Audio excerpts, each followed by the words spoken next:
ఈ వీడియోలో TP700లో ఇంకో క్వశ్చన్ చూద్దాము. సో ఫ్యాబ్రిక్ వర్క్స్పేస్లో ఒక ఈవెంట్ స్ట్రీమ్ ఉంది.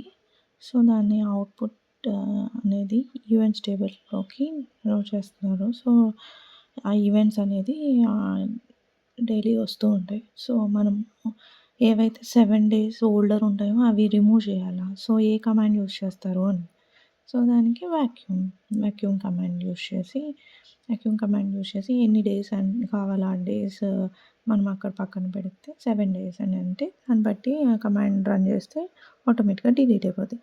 కంప్యూట్ అనేది జాబ్ ప్రాసెసింగ్లో యూజ్ చేస్తాం. ఆప్టిమైజ్ అనేది పెర్ఫార్మెన్స్లో యూజ్ చేస్తాం.